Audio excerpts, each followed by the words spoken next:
From Newsweek.com, Elon Musk points finger at Ukraine for cyber attack on X that caused major outages. Elon Musk has pointed the finger at Ukraine. Tens of thousands of users reported at least 3 major outages on the website and app. And it was more than that. I mean, it was down for everybody. Pro-Palestinian hacker group Darkstorm team claimed responsibility for a DDoS attack on the platform, according to a public Telegram post. The group is known for primarily targeting countries and entities that support Israel's attack on Gaza following Hamas's surprise attack on October 7th, 2023.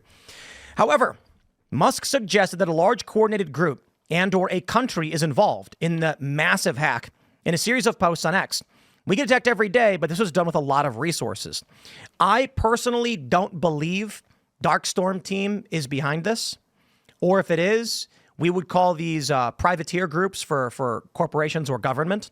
But taking down X is no simple feat that a small ragtag band of hackers could actually pull off. That's why when Elon says it takes a lot of resource and was likely a country, he's probably correct. Now, apparently, we have a bunch of updates here. Cyber expert says it's unlikely a state actor was behind the attack.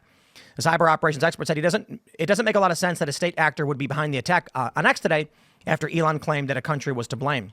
Musk posted on X that a large coordinated group and or country is involved in the massive hack, and that the IP addresses hack from the hack originated in the Ukraine area. Nicholas Reese, an adjunct instructor at the Center for Global Affairs in New York University's School of Professional Studies, told the Star Tribune that a state actor doesn't make a lot of sense given the outage's short duration. There are 2 types of cyber attacks. There are ones that are designed to be loud, and there are ones that are designed to be very quiet. And the ones that are usually the most valuable are the ones that are very quiet. Something like this was designed to be discovered. So to me, that almost certainly eliminates state actors, and the value that they would have gained from it is pretty low. I completely disagree. Shutting down X on the surface look, I got to tell you, I wake up every day, I open X. I woke up, it didn't work. I come to the office, I come to the studio, I sit down, I pull up the news, X did not work. I use X to follow news accounts and news aggregators, activists, and otherwise who are sharing news stories. That was not available to me this morning. That is the same for every single news producer who utilizes X. So if you want a reason why a major state actor would shut down X, it's because they were doing something they didn't want to get shared at the time. Now the big news of the day is that X went down instead of, insert country did certain thing. But Rumble, we have this post from Chris Pavlovsky who says, confirming that the Rumble engineering team is also fighting a large DDoS attack that has intermittently affected our services today. Yeah, I think it doesn't need to be a state actor, but it's certainly a sophisticated group. It's more powerful than just some ragtag bunch. And I think it has a lot to do with Doge, Tesla, X. Attacking Elon is not about, or let me put it this way. If you're going after your enemy, a lot of people who live in movie reality think that everything's got to be a nuclear strike.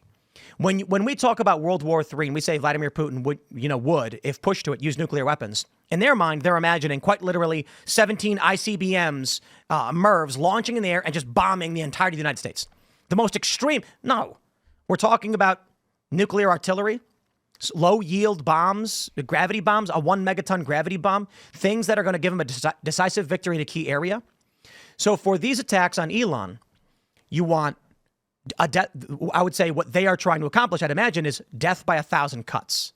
And in this instance, they shut down a large portion of the news media in the United States. Not all of it, obviously, but at least on social media. And it's damaging to X's advertisers, to Elon Musk himself. And if they do this 1,000 times across the board to all of his companies, they can cause him serious problems.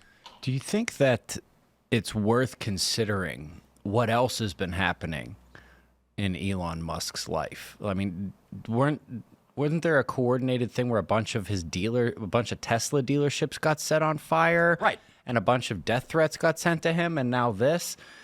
The inclusion of Ukraine, I agree with you, like no small ragtag team could have done this. I can think of a couple of countries who might want to. But also, there's that other group, that other classification of groups of people who like to keep themselves secret, and most of them are pretty powerful and have influence over the world. They got all kind of names, they, them. Powers that be. This could be right. You've certainly got whatever Epstein was doing, but I don't think that relates here. But it's a good example of Not whatever. necessarily Epstein, but I mean, We'll just I'll say like this: reptiles. There are groups we know of, like Epstein and his cohorts and his clients. I'm not saying it's related to this. I'm saying we know that those groups exist. It's a fact. Yeah. This could be like the CEO of 5 big companies being like, we don't like Tesla because they're causing a shakeup in the market for us. Probably not. I think it largely has to do with Doge, and there are probably powerful NGOs and political actors who have lots of resources who are like, let's send a shot across the bow at Elon Musk. The people that are most likely irritated with Elon Musk now are most likely in some way associated with either the money that was being distributed through USAID to foreign entities, to other countries, or they would be powerful Democrats or powerful establishment figures here in the U.S. Those are the two that seem most likely to be upset with. Go ahead. No, you're making a good point. And where did the attacks come from? Don't forget, Ukraine. Back in 2015, 2016, 2017, we were all talking about Ukraine for a very different reason. Yeah. And it was because it was basically a criminal organization / money funneling program for half the politicians in the country. That's what seems most likely to me, because those are the people that have been actually hurt by Elon Musk's efforts. I'm convinced it's people who've been laid off and like who are fearing getting laid off, and people turning against the government, because it's like Elon and Trump are attacking the head of their cult. And it's and they see their cult as their parent, right? So with Trump and Elon going after that, they're willing to do whatever. And I see a lot of these people, like I've been thinking about that for years, where if people in the FBI are kicked out and they're really bad actors, like I've said on the show before, I think they actually hate Americans enough to do stuff like this, to carry out warfare. This is warfare. It reminds me of a digital version of a Sherman necktie when they would burn the railroad tracks, right, during the Civil War to stop, to prevent, the goods from going to the front. Tim, you know more about this than I do. Do you think that an attack like this, I know that it requires it requires resources, but does it require significant personnel? Does it take a lot of people to do as well? Theoretically, a single individual with a botnet could attack something like X, but that seems so much less likely, considering that maybe 10 years ago, when, back during the anonymous era, for people who don't know, this is 15 years ago, 16 years ago, with 4chan, you had, whenever someone posts, it just says anonymous because their names don't show. And they started sharing in this app that was called the Low Orbit Ion Cannon. And all it did was, on your computer, if you typed in an IP address and clicked go, it would repeatedly hit that IP address with a request. What ended up happening was, if you get 10,000 people to download the app and click go, you've created a distributed denial of service attack. You will shut down that server because it can't handle all of those requests. For something like X, which handles what we call the fire hose, you have to have like billions of requests hitting it all at once. So this doesn't seem like a single individual could infect that many computers or control a botnet large enough to go after X. The back end of X, formerly Twitter, where every human on the platform, 350 million, however many, are constantly just posting. We call it the fire hose. The stream of data coming in is insane. It's insane. Look at you follow, 500 people. Look how fast it goes. Now put 330 million, and it's traveling the speed of light. You can't read. It's impossible. Now, understand X can handle that level of not just requests to the servers, but back and forth exchanges of information. So we're talking about way more sophisticated than just a ping.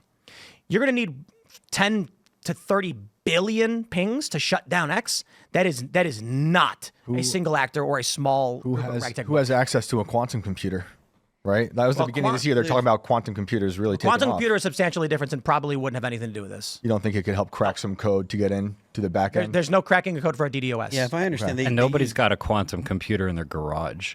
Yeah, well, that's what I'm saying. It could be a state. But quantum computers don't work the way you think they do. Quantum computers are like an entirely different system. It's computers using bits. Quantum computers use qubits.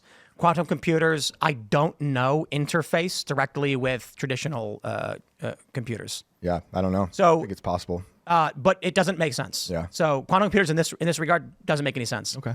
A distributed denial of service is, imagine there's a small door and I have a handful of oversized novelty germs and I'm trying to jam them all through at the same time and they're all blocking each other. That's effectively what a DDoS is. Actually, maybe I can get a picture of this. Let's see. Oversized germs door. To give you an example of... here we go. Perfect. I have an image to describe what a DDoS is perfectly. Here you go. Wait, why isn't it dragging over? There we go. That's a DDoS. Let's zoom in. This is a small door and a handful of oversized novelty germs all trying to get through at the exact same time. They can't. A quantum computer has nothing to do with that. So That's now, how Mr. Burns was sick in The Simpsons. and actually, it's how he wasn't sick. Okay. If you remember, even the slightest breeze could invincible. But anyway, I digress. So now think about how big Twitter's door is, X's door is. You would need it can handle tens of millions of requests back and forth every second. How did they shut it down? That's state level. Now, I don't think Ukraine would just do it with their calling card saying we did. But here's the thing: even if they did, who's going to believe it? If you're a cyber team in Ukraine, you'd be sitting there being like, we could launch directly from our territory, because even if Elon comes out and says it was us, no one will believe it's true, and that's exactly what's happening right now. So we don't know. It could be Ukraine. It could be anybody else. A lot of people are saying it doesn't make any sense that it would be Ukraine. Why would they publish it was them?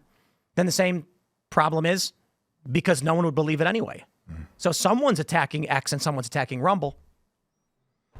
Yeah, I mean, I don't have a sense of who it is, other than the likely, the most likely people are people that he's irritated with Doge and with his discussions about Ukraine's war, and those are, that's where the money would be to fund this sort of operation, if I understand correctly. I'm not particularly well informed on how a DDoS works or what kind of infrastructure is necessary, though. So I'll give you a really good example. Imagine your three kids are going, Dad, Dad, Dad, Dad, all at the same time. Yeah. And you're like, what? I can't stop. One at a time.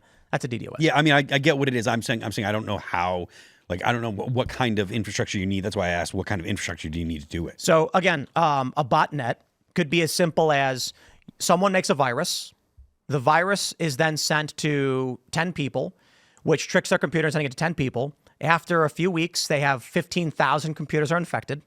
They can then tell those computers to now send requests to insert website.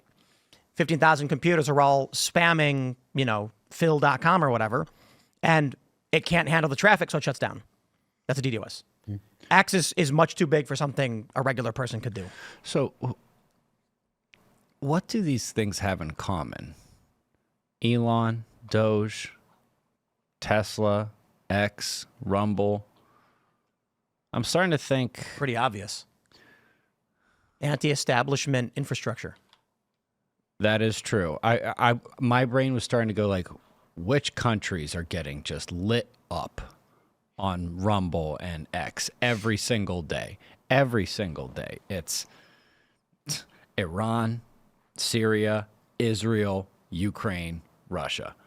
Like, these are the countries that are getting slammed. And it's interesting. I remember when it happened on Facebook a long time ago, where there was this huge anti-Iran thing, and then there was a lot of pushback, and what ended up happening was there was a bunch of Iranian bots coming in to counter the narrative.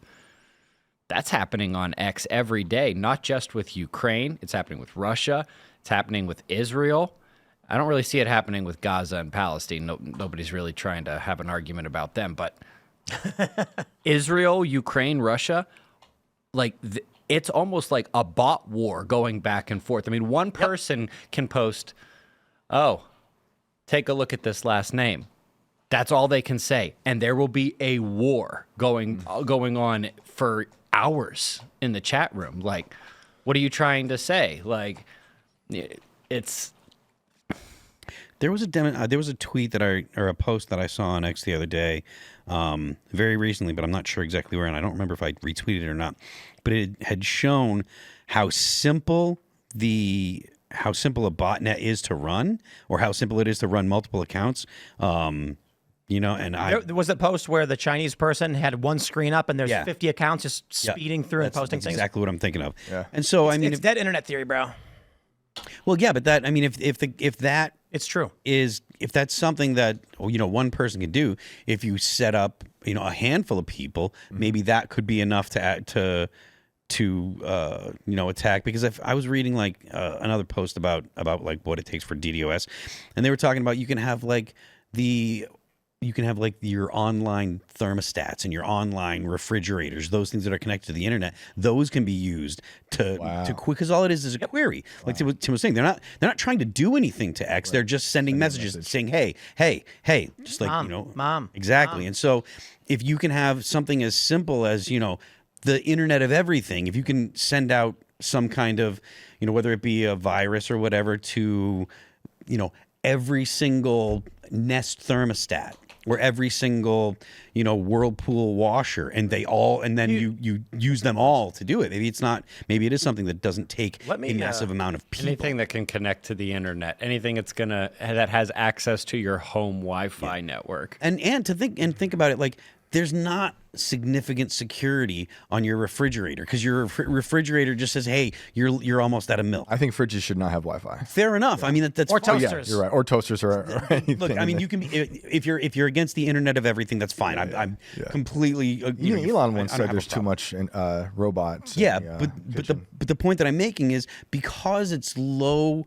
It's like low consequence stuff if it gets compromised, right? It's like, it's easy. So what? My dishwasher was compromised, and people know that, you know, how often I wash my dishes. Who cares? You're not gonna set some kind of significant security on your dishwasher, on your toaster. Thanks for checking out this clip from Timcast IRL. Make sure to watch the show live Monday through Friday at 8 p.m. Subscribe to this channel, and we will see you all there.